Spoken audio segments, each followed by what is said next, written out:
When crafted weapons came out with the Witch Queen, they were heralded as the solution. Finally, an actual system in the game to curb the horrific RNG involved with chasing a god roll. It was a move that was mostly celebrated by the community because it offered a deterministic way to get some very good weapons. Fast forward to 2023 and we've got over 140 craftable weapons now in Destiny 2. And I think it's evolved to the point where the crafting system hasn't just replaced the grind of RNG, it's actually hurt the game. What started as a complementary and somewhat threadbare system to help alleviate RNG has now become the sole focus and reason for participating in endgame activities. The chase for drops of red borders and patterns has effectively replaced what used to be reserved for getting that 5 out of 5 god roll. I believe there are 4 major issues with craftables that are causing a headache from both a player perspective and a game design perspective. Though I must make this absolutely and abundantly clear, I am not a game developer, I have no experience in game dev, I don't know how to code or anything like that, but I am an avid player of this game and I'm just giving feedback about something that I find to be very frustrating. And to me, crafted weapons feel close to being a bigger problem than what may seem immediately obvious. Of course, what I find a problem is not necessarily what you find a problem, it's a matter of perspective. But what isn't a matter of perspective is that up is really fun. That's why I want to thank the sponsor of this video, War Thunder.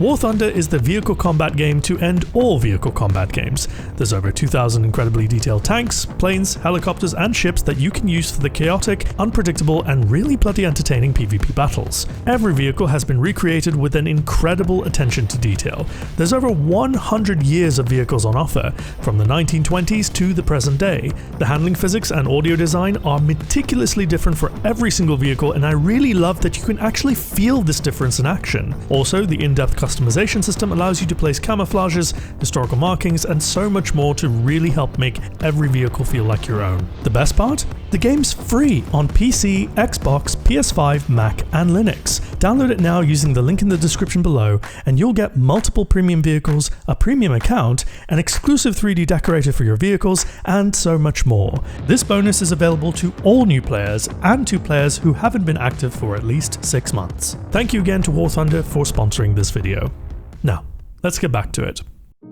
Playing raids for a god roll is dead. Previously the pinnacle experience for Destiny 2 and a reason to log in every week with your clan, the decision to make raid weapons craftable has killed their replayability. With every raid now being reprised to get this treatment, it's very much a case of let's raid until we have the patterns and then move on. Because why hunt for a god roll when you can just make one yourself? Now I know making this point and pinning it on red borders may seem a bit disingenuous, because raid replayability, if we're being honest, has been tanking for some time already. We are coming up on 10 years of the franchise, and casual raiding is sort of just a done thing at this point. People are moving on, there are other games, Fortnite's back, there's so many different reasons as to why people are moving on, and it's got very little to do with the fact that red borders are in the game. It's more so a result of the state of Destiny 2 as we know it.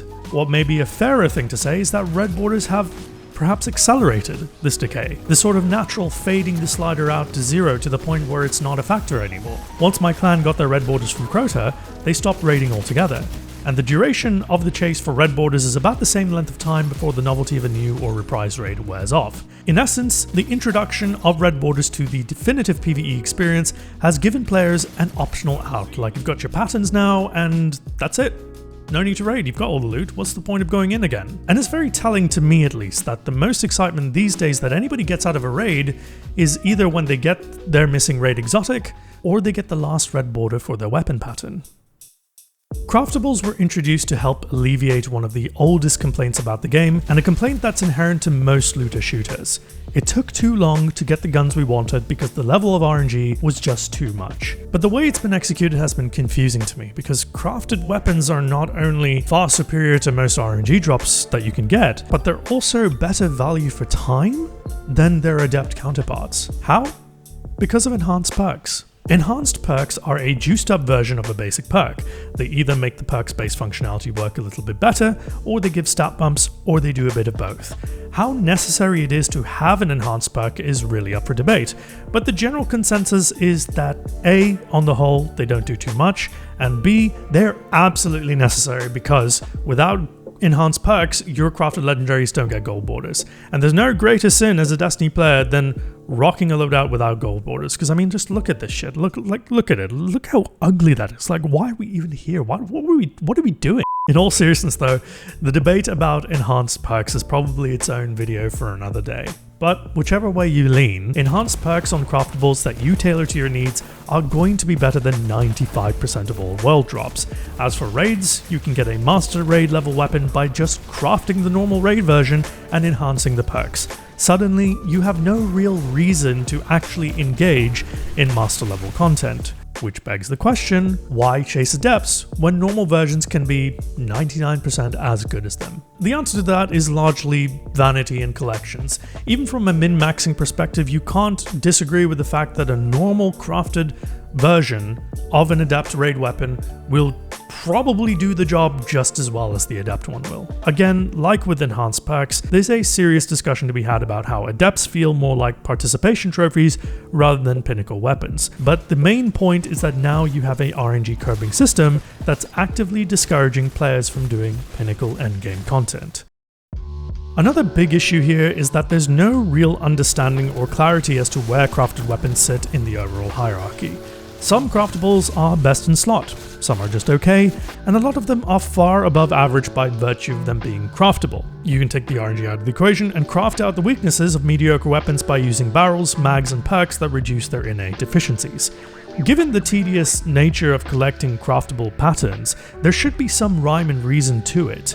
Leveling up guns either through time or currency are all representative of a dedicated time investment.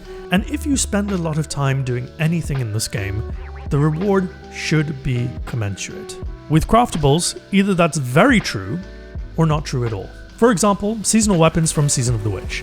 The Eremite is a top-tier niche DPS option that was used in day 1 raids thanks to a very select perk combination of Envious Assassin and Controlled Burst. Something like this, being in the seasonal track, felt like a happy mistake once it became ubiquitous in high-end PvE, and many spent their spare engrams on this hoping for the god roll or for the red borders. But on the other hand, you have Eleatic Principle, which is perhaps the most useless LMG ever released, and both require roughly the same time investment to craft. Seasonal weapons being craftable is a good idea to help build players' choice in their inventories and get them invested into the overall system of crafting. But being a seasonal activity, having some of these be top tier options feels a bit off to me.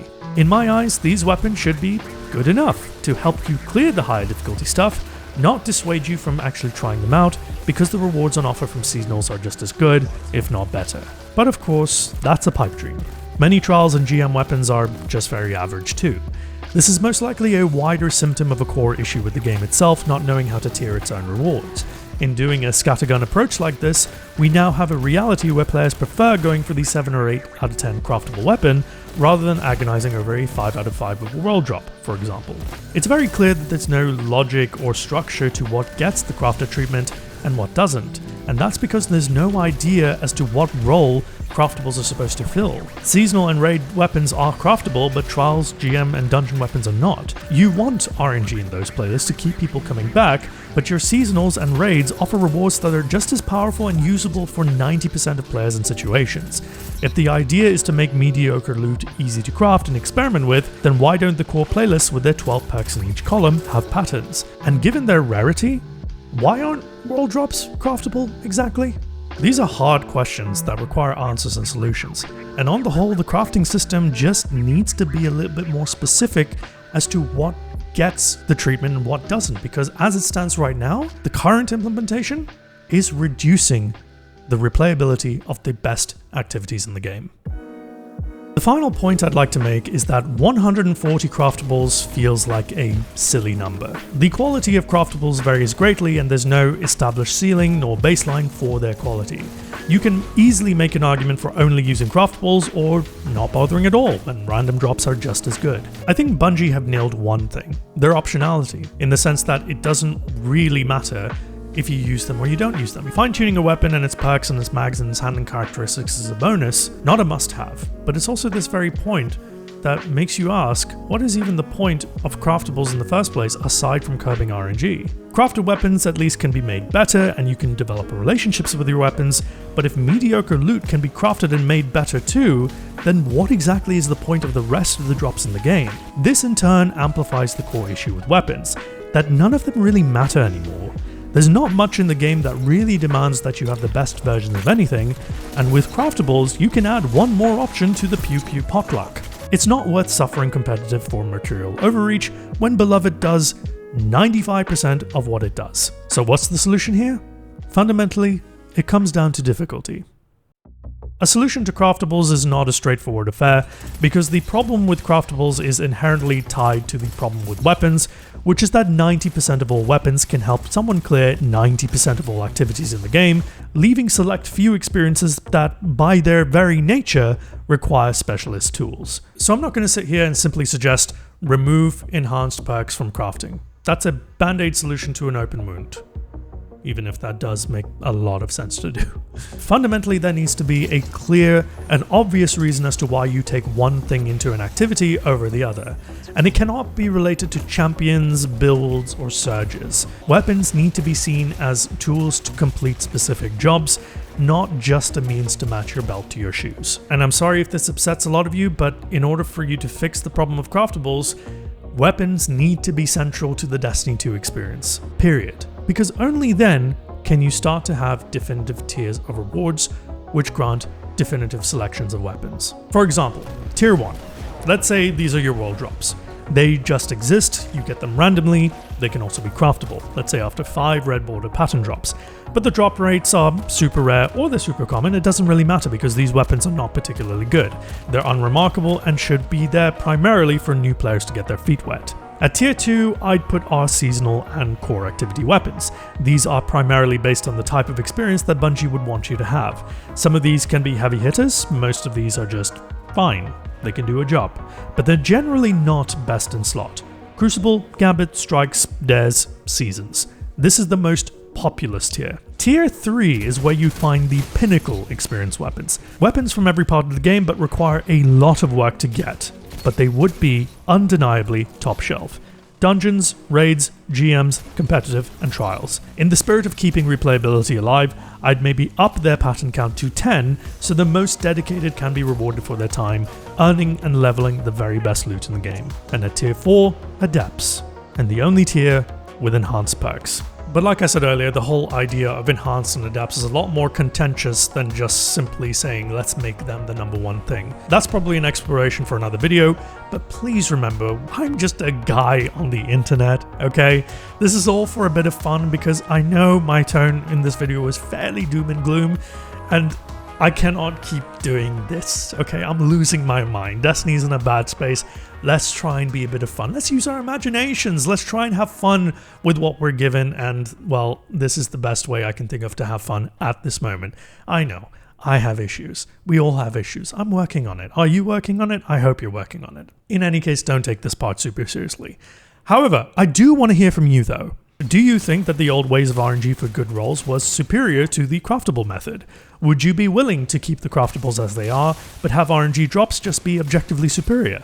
Should there even be enhanced perks to begin with? And like I sort of alluded to in the weapons video, would a shift to weapons first gameplay kill the fun of Destiny 2 as we know it? Let me know in the comments down below, and whilst you're on your way there, check out the link in the description to download War Thunder with those awesome bonuses. Once again, a huge thank you to our patrons for continuing to make these videos possible. I'm Ascendant Nomad, and I'll see you next time. Cheers.